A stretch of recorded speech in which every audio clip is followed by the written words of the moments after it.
Welcome back to the Deep Dive. We are here to take your stack of source material, the complex research, the scientific models, the philosophical arguments, and really distill it down, give you the essential shortcut to being truly well-informed. And today we're tackling something pretty fundamental, I think. It's this profound tension that exists between just how vast the universe is and, well, the tiny temporary scope of our daily lives. Yeah, that feeling, that kind of existential vertigo you get when you realize how, I don't know, indifferent the cosmos seems to Yes. your Tuesday afternoon meeting. Exactly, that feeling. Yeah. So our sources today, they confront this head on.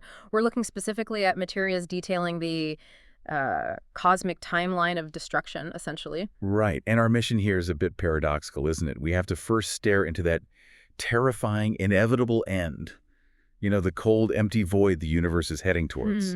Because the idea is only by accepting that cosmic impermanence can we really pivot back and understand why the choices we make right now in this fleeting moment are actually the only source of meaning we've got. That's the core of it. We're exploring this idea that while life, if you measure it by any astronomical yardstick, is just profoundly insignificant. Almost vanishingly small. Right. It's still the only source of significance we have access to.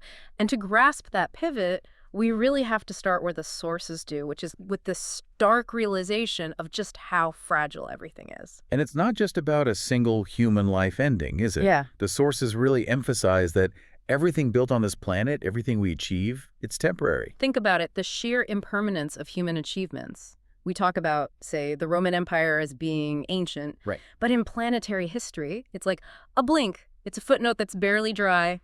Legends fade, languages disappear. Things that were once the absolute center of the world. Exactly. The Great Library of Alexandria or the myths of ancient Sumer, now they're mostly archaeological dust or, topics for academic specialists.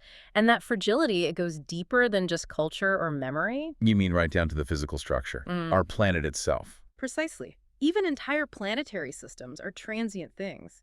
We rely so much on the stability we perceive our atmosphere, the predictable churn of plate tectonics, the steady light from our star. Things we take for granted. Absolutely. But the sources are clear. This is just a temporary equilibrium. Atmospheres can get stripped away. Geological processes eventually wind down. And fundamentally, that anchor of our whole solar system, the sun, it's a temporary object too. It has a lifespan. So this looming expiration date on literally everything from collective memory to the stars themselves, that's the bedrock for this feeling of deep cosmic insignificance we're trying to get to grips with today. Okay, so if the end of everything is the ultimate destination, maybe the first step in figuring out our significance is understanding the sheer scale of that journey. Which brings us right to that fundamental problem. Yeah. Scale. Our human tools for measurement, they're just totally inadequate for this job, aren't they? Completely. I mean, the universe is too big, the distances are just mind-boggling, and maybe most importantly for this conversation, the time frames involved are, well, they're almost unmanageable for the human mind. We invented time, didn't we? Seconds, minutes, days, years. We did. It's an inherently necessary construct for us, but it's completely anthropocentric, human-centered. We need these units for absolutely everything, planting crops, running a society, even scheduling this deep dive. They're survival tools. Tools for survival, exactly. But they only really work here, on this small, wet rock. The moment you step off, metaphorically speaking, They stop making sense. they become functionally useless, yeah. Just think about the difference between human time and what geologists call deep time. Millions of years, right? Yeah. Tracking continents, drifting, ice ages coming and going. Precisely. But even that, even deep time, it's just a small chapter when you stack it up against the vast cosmic clock. Our sources give us the number. The universe is currently 13.8 billion years old. And that number, it defines intuition, doesn't it? Trying to compare a human lifespan, maybe 80 years if you're lucky, against 13.8 billion years. It's not even a comparison. Like you said, it's a rounding error. It's less than a rounding error. Yeah. And that forces us to confront just how negligible our individual experience is on that scale. If you mapped out that 13.8 billion years onto, say, a 24-hour clock, Oh, I've heard this one. the entire span of recorded human history, from ancient Sumer right up to this moment, it occupies just the last tiny fraction of the last second. Wow. And look, this isn't just some cool trivia fact. This is the core reason why our struggles can feel so meaningless sometimes. Our subjective experience of time passing is just completely irrelevant to the objective reality of the universe's age. So The really key insight here, when we try to measure this immeasurable scale, is that time itself. It has this profound, almost existential indifference towards us. Absolutely. The cosmos doesn't tick by in seconds or mark birthdays. It operates on these grand principles: entropy, expansion. Our detailed, culturally constructed ways of marking time, our timelines, our calendars, they have zero meaning on a universal scale. We've built this whole elaborate framework for meaning: deadlines, legacies, history books. And cosmic reality just fundamentally ignores it. It seems the only way to cope, really, is to first acknowledge that indifference and then try to build something that holds value for us, regardless of its ultimate lack of permanence. Okay, so the universe is indifferent. Let's pivot then to the one thing that supposedly separates us from that indifference, our consciousness. This takes us into section 2, the loneliness of awareness. You'd think, wouldn't you, that developing the ability to reason, to create art, to contemplate eternity, Yeah. that this would elevate humanity somehow, make us feel important. But the sources really highlight this bitter irony. Consciousness, the very thing that makes us feel unique, the thing that lets us ask these huge questions, it's also what condemns us, in a way, to this profound sense of isolation. We seem to be the only beings we know of that can look back across 13.8 billion years of cosmic history, look forward to the inevitable death of our own sun, and actually feel dread about how short our window is. That ability to see our own end, it's a heavy burden. It's an enormous psychic burden, Yeah. yeah. And that burden gets magnified, like exponentially, when we look out into the cosmos and realize we seem to be talking only to And ourselves. this is where the Fermi Paradox comes in, right? Which the sources point to as being pretty central to this whole existential unease. Exactly. The Fermi Paradox, named after the physicist Enrico Fermi, it basically asks, look, if the universe is so incredibly vast and so incredibly old, Billions of galaxies, billions of stars in each. and we're already finding thousands of exoplanets, many in the so-called habitable zones, where is everybody? Why aren't we detecting any signals, any signs, any evidence of other intelligent life? The silence is deafening. It really is. If you just run the numbers, the probability of life arising elsewhere seems like it should be, well, astronomically high. Yet, we find ourselves in this apparently empty room. So what do the sources suggest? How do we analyze that silence? Well, we need to go a bit deeper than just asking the question. We need to look at the potential answers the sources discuss. And one of the big frameworks here is the Great Filter Hypothesis. The great tilter. Okay. This suggests there's some enormous hurdle, some evolutionary bottleneck, maybe biological, maybe technological, that almost all life everywhere fails to get past. And the critical question for us then is where that filter lies in the timeline. Is it behind us? Right. Did we already pass the hard part? Was the jump from simple life to complex, conscious life like ours incredibly, vanishingly rare? If so, that makes us precious, maybe unique. And this is the chilling part, Or is the great filter still ahead of us? Does it represent some almost certain self-destruction that awaits any species that gets clever enough? Maybe through runaway AI, nuclear war, ecological collapse.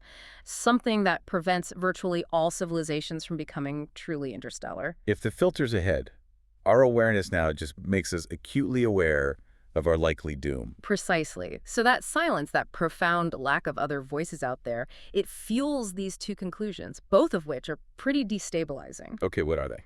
Either we're some kind of astronomical miracle, this incredibly rare, uniquely precious, self-aware fluke, burdened with the entire cosmic responsibility for consciousness surviving. Which is terrifying in its own way, the Right. pressure. Or we're just an irrelevant, accidental splash of awareness in a universe that's fundamentally just about chemical reactions and physics. Utterly meaningless. And neither of those really offers external comfort, does it? Not really. If we're unique, our fragility is horrifying. If we're irrelevant, our struggles feel pointless. Our consciousness becomes this double-edged sword. It lets us comprehend the cosmos, but maybe only to realize the cosmos doesn't comprehend or even notice us back. It forces us to choose how to respond to that silence, that isolation. Okay, so given that isolation and that dawning realization of just how short our cosmic timeline really is, Yeah. let's now confront the final, cold, hard facts. Right. If we accept the indifference of cosmic time, we really have to look squarely at the non-negotiable endpoints. For Earth and for the universe itself. This is our unavoidable tour of the cosmic future, laid out by the sources. Let's start relatively locally then, with certainties that are only a few billion years away, which, remember, on the cosmic scale we just discussed, That's practically tomorrow. Scary thought. It is. Our sources outline two major catastrophes, seemingly set to happen roughly simultaneously in about 4.5 billion years from now. Okay, the first one is the death of our star, the sun. Can you walk us through the physics of that, the red giant phase? Yeah. Sure. So when the sun runs out of the hydrogen fuel it's burning in its core, it'll start fusing helium instead. This switch in fuel causes the star's internal structure to change dramatically. It basically swells up hugely Into a red giant. into a red giant, exactly, pushing its outer layers way, way out beyond its current size. And critically for us, this expansion will first just completely incinerate Mercury and Venus, Too close. way too close. And then most models show it definitively engulfing Earth as well. Our oceans will boil off long before that. The planet's surface will become molten rock. And eventually, Earth itself will likely be integrated right into the sun's expanding atmosphere. So planetary destruction, a certainty. Yeah. And what's the second big event happening around the same time? At roughly the same time, maybe slightly before or after, but in the same cosmic ballpark, the Andromeda Galaxy is scheduled to collide with our own Milky Way. And this isn't just theory, right? We can see it coming. Oh yeah, it's observationally confirmed. We can measure the velocities. They're on a collision course. Now, it's important to note the chances of any two specific stars hitting each other are incredibly low. Yeah. Galaxies are mostly empty space. Right. But the gravitational disruption, it'll be immense. The sources call it a violent, chaotic event. What does that actually look like? What happens to the galaxies? It won't be a clean pass-by. It's a merger. It'll take hundreds of millions of years to fully play out, but it will fundamentally reshape both galaxies. They'll merge into one giant sort of blobby elliptical galaxy. People sometimes call it Milkomeda. Milkomeda. During the merger, the gravitational tides will be immense. Stars will get flung out into intergalactic space. Orbits will be completely scrambled, and huge clouds of gas will collide and compress, triggering massive bursts of new star formation. So any life somehow surviving on a planet at that time would see this incredible, violently shifting night sky, Right. followed by a completely new galactic home. If they could survive the radiation bursts and gravitational chaos, yes, it would be spectacular and terrifying. Okay, so that's the sort of local end. Planetary destruction, galactic merger. But if we zoom out even further, the universe's own expansion starts to complicate things, even for hypothetical survivors in Milkomeda. That's right. This brings us to timeline 2 in the sources, the disappearing universe, driven by this mysterious thing called dark energy. Dark energy, the thing that's making the universe expand faster and faster. Exactly. It acts like a kind of cosmological constant, a repulsive force embedded in space itself, causing space to stretch at an accelerating rate. And this, honestly, is one of the truly depressing discoveries of modern cosmology. We're not just expanding, we're accelerating away from everything else. And the implication of that acceleration, it's profound isolation, isn't it? It really is. If this accelerated expansion continues, or maybe even speeds up, the space between our local group of galaxies and more distant galaxies will eventually be stretching faster than light itself can travel across it. Faster than light. The space itself expands faster, which means light emitted from those distant galaxies, even light emitted right now, will never reach us in the far future. Our cosmic horizon, the edge of the observable universe from our perspective, is effectively shrinking over time. Which means Eventually, all those distant galaxies, all the structures outside our gravitationally bound local group, they will recede beyond our view. They'll effectively disappear over the horizon. Any civilization remaining in the deep, deep future would look out and see basically nothing. An empty black void. Confirming that ultimate cosmic isolation we talked about earlier, the universe could still be full of stuff, but it would be observationally empty from any one point. Precisely. It's the ultimate loneliness, cosmologically speaking. Wow. Okay, so if the red giant phase is the destruction of our home, and the accelerated expansion is the destruction of our cosmic neighborhood, even that isn't the final chapter, is it? We have to address timeline 3, the trillions of years death, heat death. This is the deepest future the sources describe. We're talking timescales now that just beggar belief, hundreds of trillions of years, quadrillions, far, far beyond. This is the ultimate non-negotiable victory of entropy, the second law of thermodynamics playing out on a cosmic scale. Okay, guide us through this final decay. What happens first after all the stars like our sun have died? Well, first, the stellar era, as it's sometimes called, comes to an end. All existing stars eventually run out of fuel. Even the smallest, longest-lived red dwarf stars, which can potentially burn for trillions of years, They finally fade out. No more new light. No new light sources being created. The universe just grows profoundly dark and cold. Second, the things left behind that have mass stellar remnants like white dwarfs, neutron stars, and especially black holes, they become the dominant structures. Black holes, in particular, will slowly sweep up any remaining scattered matter over immense timescales. So the universe enters this black hole era, a silent, empty place defined mainly by gravity wells. But the sources say even the black holes aren't permanent. No, they aren't. And this is due to a really fascinating quantum phenomenon predicted by Stephen Hawking radiation. Right. Because of quantum fluctuations, right near the edge of a black hole, the event horizon, pairs of virtual particles are constantly popping into existence. Sometimes one particle falls in and the other escapes. To an outside observer, it looks like the black hole is radiating particles, and since energy and mass are equivalent, The black hole is losing mass, evaporating. slowly, unbelievably slowly, but yes, it's evaporating. This process takes an almost unimaginable amount of time. For a supermassive black hole like the ones at the center of galaxies, we're talking maybe 10 years, a 1 followed by 100 zeros. A Google years, it's just a number. It's essentially forever from our perspective, Yeah. but the physics says the outcome is certain. Eventually, even these gravitational monsters will radiate away completely, cease to exist. Okay, so what is left? After every star is dead, every planet is melted or flung away, every black hole has evaporated, and space itself is stretched incredibly thin and cold, what's the final state? The final predicted state of the universe is what's known as heat death. It's basically a state of maximum entropy. Entropy meaning disorder, randomness. Disorder, yes, but more accurately, it's about the unavailability of energy to do work. In a state of maximum entropy, all energy is spread out completely evenly. There are no temperature differences, no gradients, no structure, no organized systems, no processes, no change. Just nothing happening forever. Essentially, just a vast, cold, barren, unchanging void, maybe populated by an incredibly dilute, uniform soup of fundamental particles, photons with enormous wavelengths, neutrinos, maybe some electrons and positrons drifting further and further apart in the eternally expanding darkness.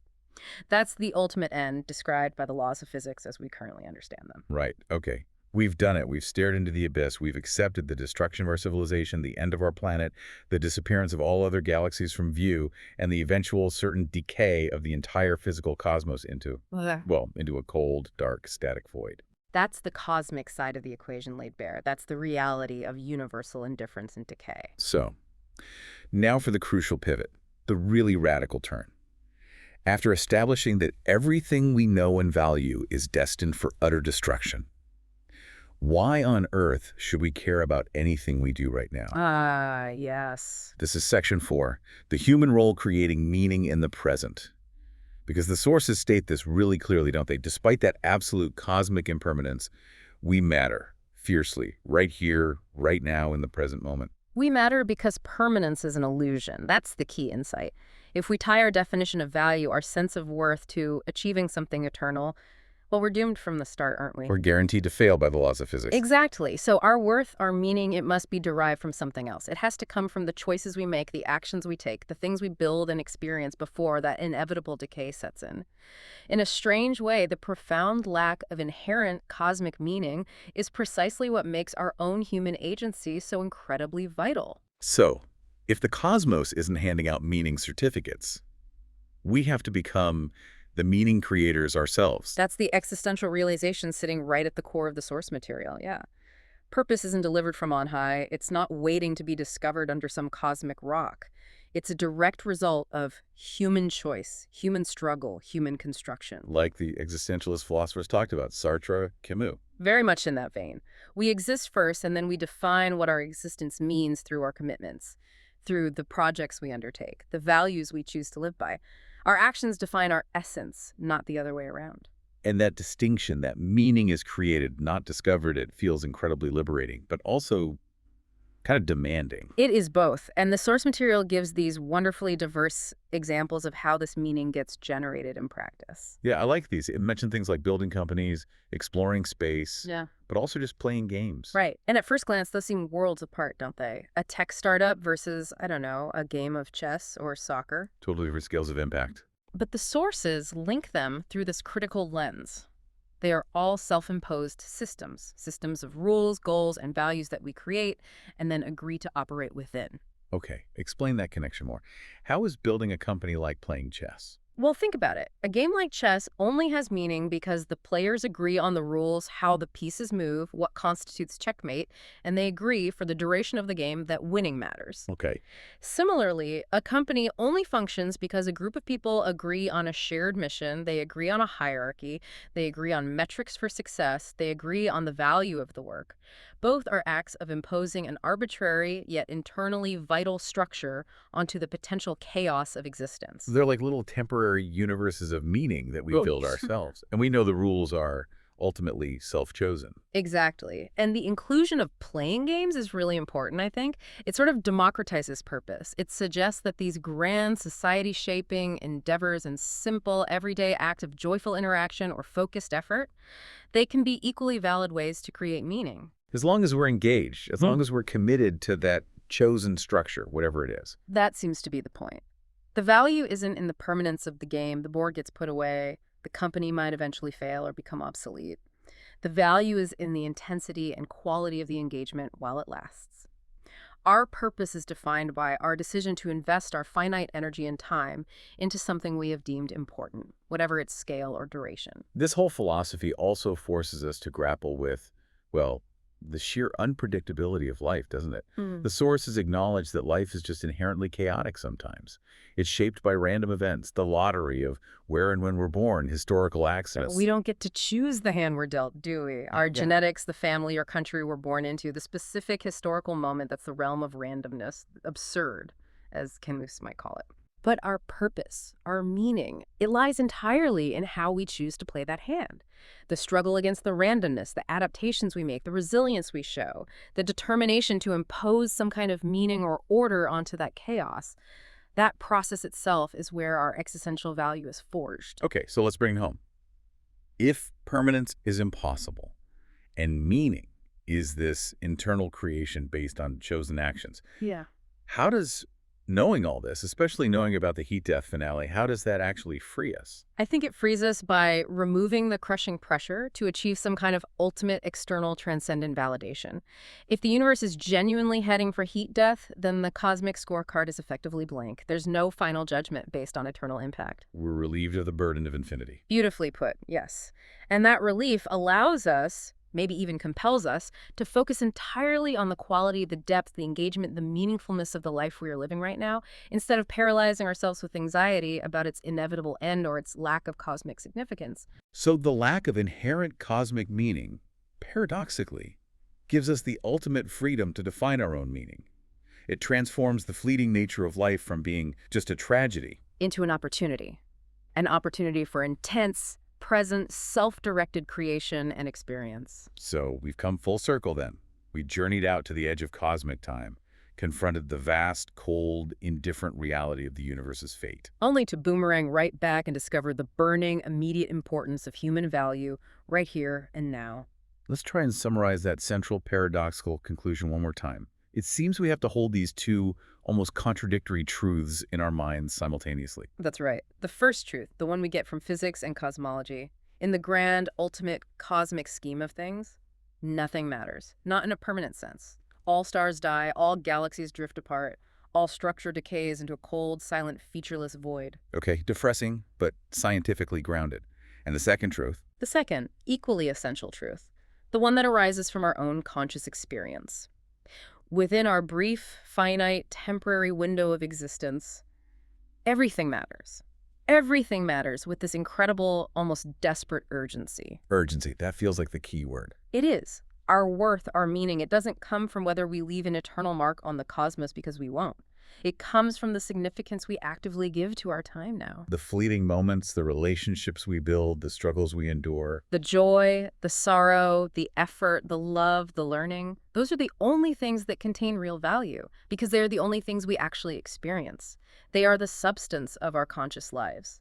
It really is an act of defiance then, isn't it? The universe trends inevitably towards entropy, randomness, darkness. And yet humanity, for its brief flicker of existence, insists on creating patterns, warmth, art, knowledge, connection, purpose that we choose ourselves. So as we close out this deep dive, having faced the cosmos with this, well, brutal but maybe clarifying knowledge, what's the final takeaway the sources offer? Is there a message of resilience here? I think there is. It's about acceptance and then action. We accept that we might never fully grasp the sheer scale and indifference of the universe, that mystery might remain. But the ultimate purpose, maybe, is found in the ability to acknowledge that end, the heat death, the impermanence, to fully accept that our time is measured in breaths and heartbeats, not billions of millennia. And then to consciously turn back towards the present moment, towards our lives, towards each other, and to choose action, choose creation, choose connection, choose joy anyway, despite knowing the end. That radical choice to live fully, to create meaning in spite of the knowledge of the ultimate outcome, that seems to be the only truly enduring act available to us. That might just be it.